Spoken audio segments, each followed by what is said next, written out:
And now, a tale well calculated to keep you in suspense.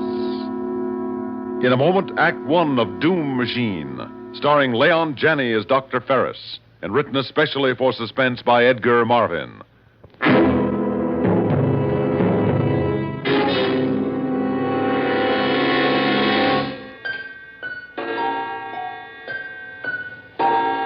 It's 8 o'clock in the morning, in the year 2500. On the outskirts of the great city is a large one-story house. In one wing of this house is the laboratory of Dr. Atlee Ferris, who is seated behind an enormous horseshoe-shaped desk, studded with levers and small blinking instrument panels. Morning, Dr. Ferris. Good morning, Jack. I tried to work out those calculations you left as best I could. I hope I have them figured right, sir. Never mind, I won't be able to use them anyway. I lost the train of thought on that wide pattern we were following. Oh, it's too bad, Dr. Ferris. You were so far advanced on it. Well, I'm only human, Jack. I'm not a machine.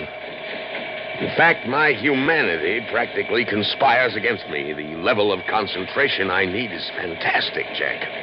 But I'm not pure brain. There are disturbances, distractions, emotional upheavals. That's what life is, Dr. Ferris. We can't avoid that.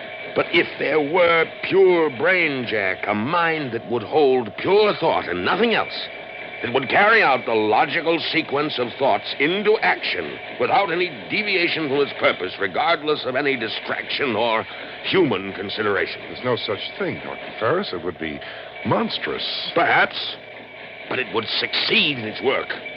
Whereas we, because we're human, too often are distracted and fail. I'd rather fail than be just a brain. Yes, because you're human. And you won't admit that creatures with a pure brain would be superior to you. Well, back to your work, Jack. I'm just talking to myself anyway. He doesn't understand how limited the human mind is. Yes, that's it. That's what I need. A brain that isn't human.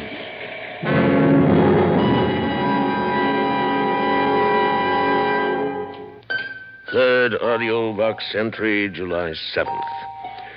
First parts for my new project arrived today, and I immediately began assembly. The job is going to be bigger than I expected. My original plans didn't call for motive power, but now I see that everything will be impossible unless there is force of action. Sixth audio box entry, July 20th. Sally is bursting with curiosity. But she knows enough now not to come near my workroom. Perhaps I should prepare her for the fact that we are going to have a guest in the house. 13th audio box entry, August 27th. This is probably the last report I shall make. There is complete mobility, and the concentration chamber has been sealed. Not even I could get it to change a thought once the decision trap is shut. Communicative power is slow, but there is no faltering of expression. The last thing is the will. I shall test that tomorrow. The final test.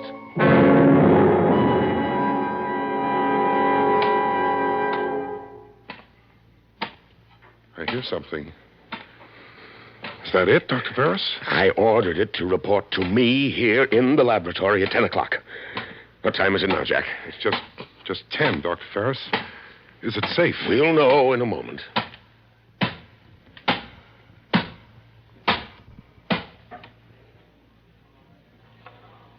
I am here, Master.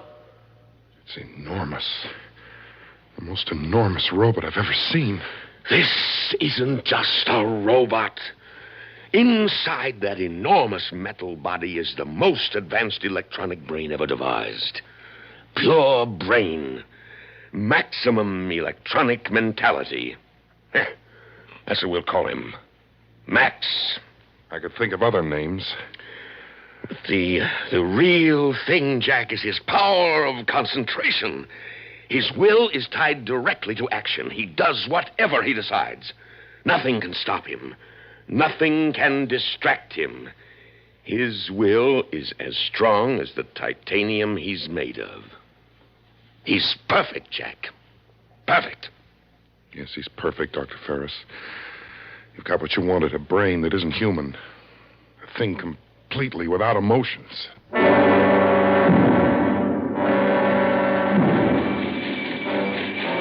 Look at Daddy's laboratory, Philip. Isn't it immense? You can see and hear everything from this control room. Is that the robot, Mr. Ferris? Yes, that's Max. Well, what do you think of him? He's amazing. He operates himself, Philip. He's not just a robot. He's a thinking machine. He's figuring out the solar energy formula right now. Jack does the manual work. You mean the man takes orders from the robot? Jack's not in Max's class when it comes to pure thought. Oh, Daddy, it's humiliating to take orders from a machine. Yeah? And what's your opinion, you brilliant young physicist, Philip? Well, as a scientist, Dr. Ferris, I have to admit admiration for your robot, Max. But speaking as a human being, I think I'd resent taking orders from it, too. I mean, having it on a pedestal. Well, that's where Max belongs. He can do the mental job, and Jack can't. Therefore, Max leads and Jack follows. I'm not interested in your so-called human values. I have no more feelings about them than Max has. The superior always lead the inferior. That's the way it is, and that's the way it has to be. Dr. Ferris, I can't stand it anymore. I'm not working for you. I'm working for a machine, an iron monster. Oh, now don't be He knows foolish. it, too. I can feel it. He's cocky, Dr. Ferris. He gloats over us. Well, that's how you feel, Jack. Max has no emotions. He's just doing a job. I don't want to be a part of it. But he's going to succeed, Jack. Max is going to accomplish in a month what you and I have been working on for 3 years. I'm going to fly to the Capitol tomorrow to report on our progress. You can't quit now. I'm depending on you. How long will you be away? A few days, maybe a week. And the final test of the formula may come while I'm gone. You have to be here. Well, if we're that close to the end, I suppose I can stick it out. Fine. Now, if the test should come while I'm gone, I want you to record all the steps on the AudioVox tape recorder. I'll remember. Oh, and Jack, there may be some danger. You're going to be trapping the energy of the sun right in the laboratory. Radiation will be intense. Now, be sure you set the thermal drums in back of the solar tube so you can graph the heat measurement. The main thing, of course, is to be positive the formula's correct before you throw the switch. Not much chance I'll have to figure that. Max makes all the decisions. Well, that's the one reason I'm not worried about the danger, Jack. You can trust Max. Whatever you think of him, you know that. I suppose so. Well, it's important that you believe in him. His mind, Jack, his pure electronic brain will do more for humanity than generations of emotional beings like us.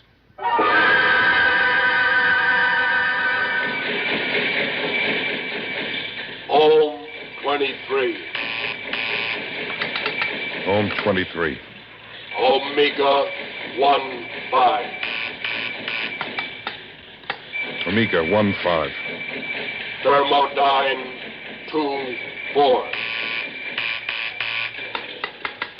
Thermodyne 24. Set rheostat control. Set Rios. Max, that's it. That's the test for solar energy, the final test. Set rheostat control. You sure we're ready for it, Max? Let me look over the formula. Formula is right. Well, at least let me see it. Do now. Now? Is there any reason why we must finish it this afternoon? We've been working all day. I want to look over the formula tonight and tomorrow. Must finish. Must finish. All right. Nothing stops you. Let me turn on the AudioVox tape recorder so we can record the steps. Not a chance to get anywhere arguing with a machine. Never tired, no emotions, no feelings. After this test, I'm through. Dr. Ferris, I know I'm walking out. Set rheostat control. Just a minute.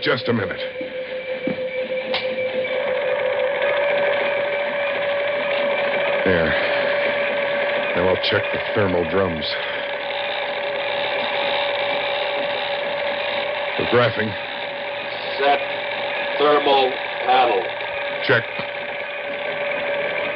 Increase. Raise. Thermal 8. Radial flux. Oh, it's hot. You must be tapping the sun. Look at that control panel spin. Thermal 10. Radial flux 8.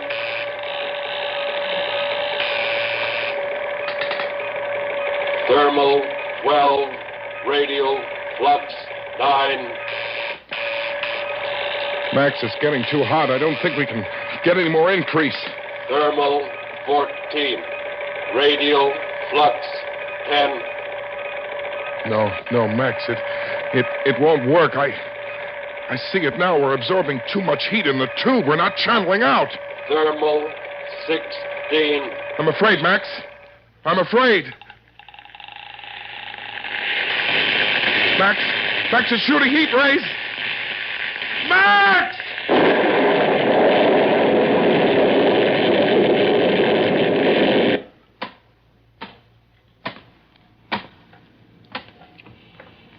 Jack gone. Heat over maximum. Need new formula.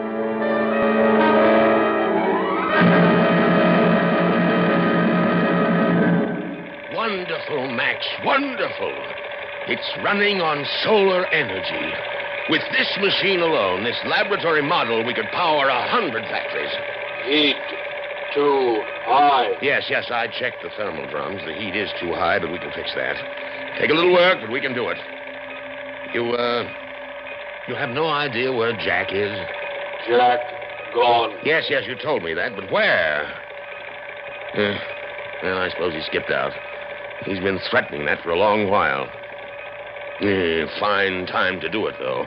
That's human loyalty for you, and he used to say you couldn't be trusted because you had no feelings. Nothing would stop you from finishing a job. No petty human considerations. Check audio box. Yes, good idea, Max. I want to hear the steps in this experiment.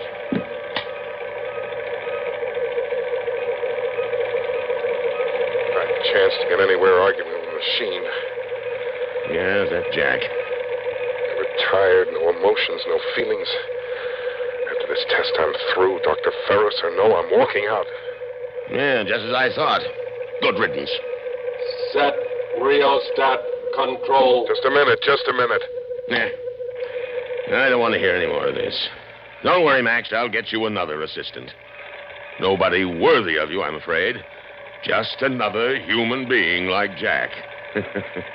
But you'll be able to use his arms anyway, won't you, Max? Yes, Master. Look, Sally, I appreciate the chance to work with your father, but I just couldn't take orders from Max. Philip, I think you're wrong. I really do think that this time you're wrong. Listen, why do you think Jack quit? Besides, your father never liked me, and this is his opportunity to make a fool of me. But Daddy was very disappointed in Jack. This is your chance to make good in his eyes, patch everything up. Oh, I don't know. Besides, the work is so important. You keep telling me yourself how brilliant Daddy is. Yeah, sure, but... When this work is completed, Philip, it will mean all sorts of honors. Will you for listen him. for a minute? It can be the making of you as a scientist. Oh, for my sake, take the job. You make it very hard to refuse. Then don't refuse, Philip. I can call Daddy back. All right, darling.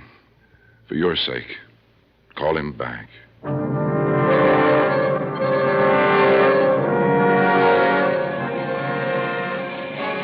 Now, Philip, the one problem we had was the excess of heat vibration in the thermal tube itself. I checked over Max's new formula to decrease that, and I think he's got it. I've given him instructions based on that new formula. I want you to follow Max's orders completely. I'm jetting out to the Capitol again with a member of the National Thermal Committee, and I'm sure you can handle the work in my absence. Well, I don't see why not. The way it looks, I'll only be an extra pair of hands for Max. Just so. A very apt bit of phrasing, Philip. Well, Max and I might as well get to work. Fine, fine. Max will show you how to regulate the thermal drums. Good luck. I'm afraid we've been keeping you from concluding your experiments, Dr. Ferris, having you report to the Capitol so often. On the contrary, Dr. Larkin, I'm in the fortunate position of being able to place my work in even more capable hands than mine. Oh?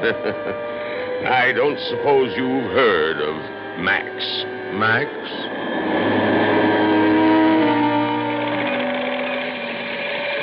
Primary field 23. Primary field 23. Secondary field 19. Coil 64. Secondary field 19, coil 64. Circumference 20 degrees. Circumference 20 degrees.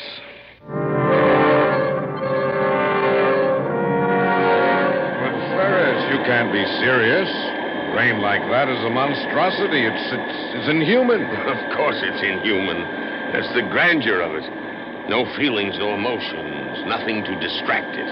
Just pure scientific thought at the service of humanity. But a thing like that cannot serve humanity, Dr. Ferris. It's wrong somehow. We've always used mechanical servants, Dr. Larkin. Why, this very jet ship... No. Not to make decisions for us. It's a mistake to grant free will to any mind untempered by feelings and emotions. There's something immoral about it. Oh, but that's just the beauty of it, Dr. Larkin. Precisely because he has no feelings, Max can never make mistakes. Sorry, I don't believe it. No machine in the world operates to perfection. But Max isn't a machine. Max is pure brain, self-corrected, undistracted. Here, let me show you. Just look at the perfection of his latest formula.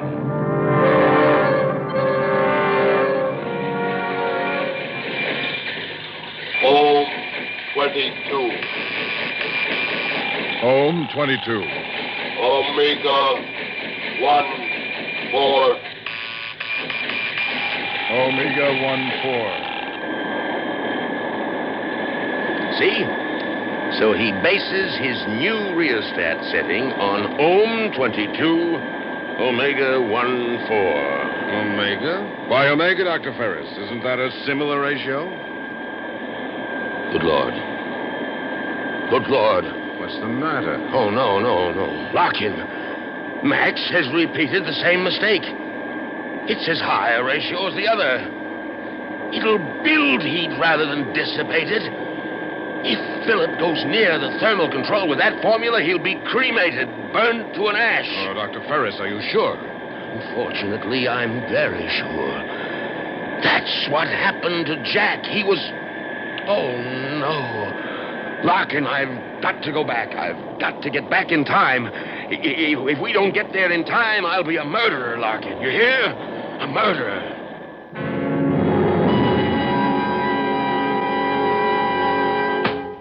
Rheostat control. Rheostat control. Thermal panel. Set thermal panel. Well, Max, this is the big one, isn't it? We're all set to drag in the blazing sun. Huh. You know, you're not half bad to work with after a fellow becomes used to your infernal arrogance. Set thermal panel. And your infernal driving. There. All right, Max, old boy. Fire away. We're on to glory. Increase raise. Thermal 8. Radial flux 6. Thermal 8, radial flux 6. Wow. This certainly builds up heat fast. Thermal 12. Radial flux 9. Thermal 12, radial... Oh. Thermal 14. Radial flux 10. Thermal 14. Machine's awfully hot, Max. There. Max, listen. I don't know about this. It's getting awfully hot. Philip, get away from that machine. Dr. Ferris, what's wrong? He's shooting thermal rays. You'll be cremated, burned to an ash. Into the control room, quick. Hey, easy. Now, stay there. The inso glass walls will shield you. Thermal 16, radial flux 12. Yeah. Max is going to the thermal panel. I've got to stop him. Oh, please, Dr. Ferris, you'll be killed yourself. Now stay in there. Don't come out. Now, Max, listen to me. Your new formula was wrong. Wrong. Don't touch the thermal panel. You'll be destroyed. Stop, Max. Do you hear me? Not stop until finished. But not if you've made a mistake. Now stop, Max. Stop. Dr. Ferris, he can't stop. Nothing will stop him. That's the way you built him. He's only a machine. He has no understanding. No, he's not just a machine. He's pure brain. He must understand. Now, Max, listen. Your formula is wrong. You'll destroy yourself. Everything you've accomplished will be destroyed with you. Not stop. Not stop. Good Lord. He's found the switch. Dr. Ferris, come in here, quickly. Oh, the idiot monster. Dr. Larkin was right. It is something immoral, an inflexible electronic brain. No emotions, no soul, no reason. It's my fault, mine. Dr. Ferris, look out. He's throwing the switch, Dr. Ferris. No, Max, no!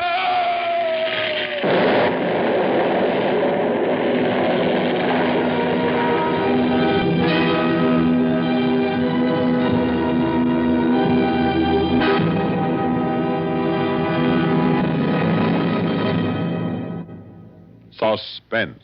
You've been listening to Doom Machine, starring Leon Janney as Dr. Ferris, and written especially for Suspense by Edgar Marvin. Suspense is produced and directed by Bruno Zerato Jr., music supervision by Ethel Huber. Featured in tonight's story were Cliff Carpenter, Elaine Rost, Bernard Grant, and Eugene Francis.